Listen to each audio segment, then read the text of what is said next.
and welcome to another episode of B-Roll Sports. Today, I'm excited to interview one of the greatest quarterbacks of all time, Brett Favre. He played for 20 seasons, primarily with the Green Bay Packers. He had 321 consecutive starts from 1992 to 2010, which is still the most in league history. Mr. Favre is also a Super Bowl champion, winning Super Bowl 31 in 1997. Thank you for being here. Well, thanks for that introduction. That was nice. I forgot I did all that. All right, we'll do some questions. Where did you grow up, and how is it different from Kansas? I grew up in South Mississippi. We have a lot more trees than you have, and it's not near as windy. I'd say they're both hot, or can be hot, but we have a lot of humidity. So that's probably the biggest difference. When and how did you start playing football?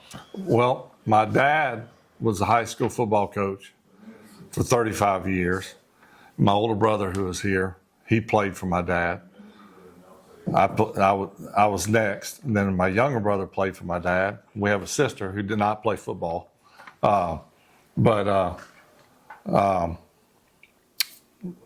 it's what I grew up knowing.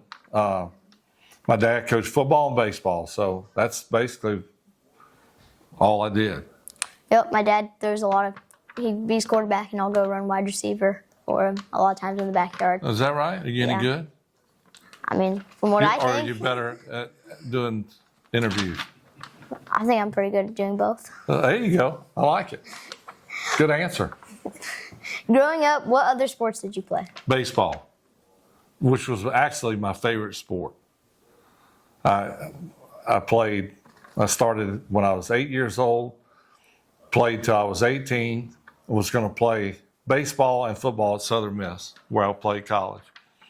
I ended up starting as a true freshman at quarterback. So I just decided to not play baseball because focus on one and try to be the best at one. It's hard to do both. So that's the two sports I played. Never played basketball. Yeah, I'm a football, basketball, baseball, those three sports. Yeah, I was so bad in basketball, I didn't even try it. Who was your favorite football player as a kid? Well, my favorite team was the Dallas Cowboys, and I had two favorite players. The Saints were closer to us than Dallas. The Saints played, the Superdome was an hour from where I grew up. So this is before your time. I'm sure you've heard of his sons. Archie Manning. He was a starting quarterback for the Saints. They were terrible, but he was good. He was one of my favorites, and my other favorite was the Dallas Cowboy quarterback, Roger Staubach. So that was my two favorites. I'm a Patrick Mahomes guy. I haven't heard of him. Who's he play with? The Chiefs. I think I have heard of him. I'm joking. What advice would you give to kids my age who want to go professional at football? Give it all you got. If that's whatever, you don't have to, your dreams don't have to be football or baseball or sports. You could have high goals like being a talk show host or on ESPN. You know anybody who wants to do that? I think you're probably looking right at him. I say go for it. Give it all you got and chase your dreams. Talk about the recruiting process that you went in to find a college to play for. Well, my recruiting process was very easy. One school offered me, so the choice was easy. Take the school that offered me or don't go anywhere. In fact, my two daughters played basketball and volleyball, and my youngest daughter, she got recruited by a lot of schools. And I told her, you have a problem that I never had. What's that, Dad? And I said, choices. When you have a lot of choices, you always wonder if you made the right choice. Mine was easy. Take the school that offered me and go with it. What year did you declare for the NFL draft, and what was that process like? I was a freshman in 1987. As I said earlier, I started as a true freshman. I never redshirted, so I played 4 years.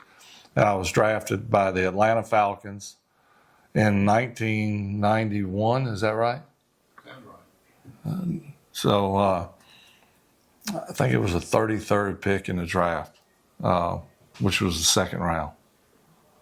Were you sure you were going to get drafted? My senior year, yeah, I had a pretty good idea. I didn't know where, but I had a pretty good idea I was going to get drafted. What was the favorite and most difficult part of your job? Well, the physical part of it is probably the hardest. Yeah. There's some big guys hitting you. And to play 321 straight games with those guys pounding on you all the time, I'd like to think I pounded on them. But my body now reminds me they pounded on me. But that's probably the most difficult. And what's your most favorite? What was the favorite? The most favorite part was kicking those big boys' butts. You made 321 consecutive starts in the NFL, which is an NFL record. That obviously takes grit. How did you motivate yourself when you weren't feeling 100%? Because I enjoyed playing. I love to play. And I used to say all the time, I can't believe they pay us for this because it was so much fun. But that's the way I felt. So injuries and being hurt are part of it. You can imagine football, unlike maybe other sports, not that other sports don't get injured, but the physical toll that football takes on you is way bigger than the other sports. But you know that, and you got to be able to play injured and hurt. Some guys don't understand that, and they don't stick around very long, and they're gone. A good example, the guy that was the starting quarterback in Green Bay when I got there, I was a backup, sprained his ankle against the Cincinnati Bengals. I don't think it was a major injury, but he came out. I went in. I wasn't quite ready, but I ended up bringing us back from behind. We were losing 17-3, and he never saw the field again. So basically what I'm saying is when I had a sprained ankle, I remembered how I got my job, and the next guy behind me could easily do the same thing I did. So I wasn't going to give anybody that chance. How did you deal with the pressure during big games such as the Super Bowl? Well, everyone's different. I always prepared as hard as I could. I always felt like I mentally went into every game completely locked in on what the other team was going to do. But, you know, a Super Bowl, that's big. That's really big. And so the jitters are normal. And the good thing is after the first guy hits you, you forget about all the jitters and reality sets in. So once you start playing the game, you don't think about it. Yeah. What is your favorite memory in the NFL? I think just the whole 20 years. You know, the guys I played with some wonderful guys, great friends. Had a lot of good wins, had a lot of bad losses. You can imagine in 20 years, a lot happens, good and bad. And I take it all in, and I take the good with the bad.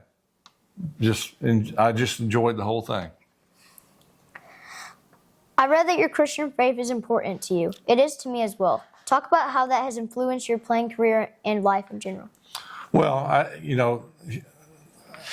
growing up, I didn't know what humility meant, but I learned over time that my success wasn't because of me, it was because of Jesus Christ.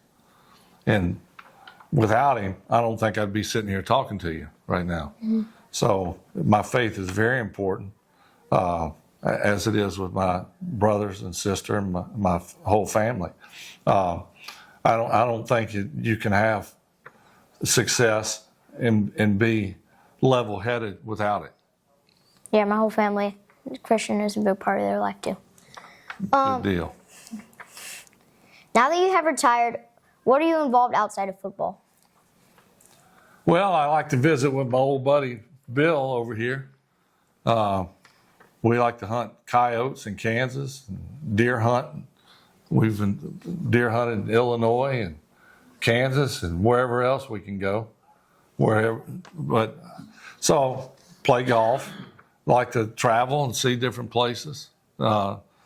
Never took a vacation in 20 years. When the season was over, we went back to Mississippi, and I wanted to just hide and enjoy my property. And then as soon as I retired, I told my family, let's go on a vacation. They thought, are you okay? Are you well?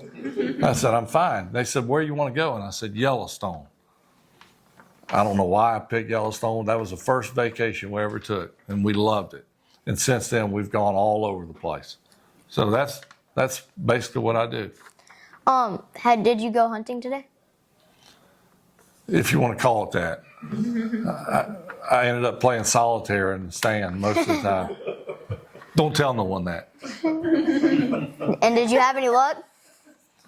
Well, I won 2 games of solitaire, but I didn't do anything with deer. Well, I saw a few good ones, but not anything that good. You also have a podcast like me. Yours is called Fourth and Favre. How did that get started? A buddy of mine's been trying to get me to do a podcast for several years, and I was like, I don't know if I want to do that. It may interrupt my hunting and golf and traveling. So far, it hasn't. So I just decided, let's give it a shot. It takes 20 or 30 minutes a week, so it's not that much. Kind of like your deal. Yeah. It doesn't take 7 days a week, all day. So I figured give it a shot. Yeah, for me, it just takes one night to study what I'm going to talk about and then one night to film it. That's all it takes. You're pretty good at it. Oh, thanks. Maybe you can coach me up. I think you already do a pretty good job. Oh, okay. I watched some of your episodes. Oh, well, thank you. Thank you for taking the time out of your day to talk with me. Even though my favorite team is the Kansas City Chiefs, I'm now a Brett Favre and Packers fan as well. Does that make you more happy? I like the Chiefs, and I love Andy Reid. You probably don't know this, but he was my coach. Really? Yeah, he was my quarterback coach way before you were born. So he and I are great friends, and Patrick Mahomes is a great quarterback. All right, that's all I have for this episode, and I'll see you in the next one. Peace.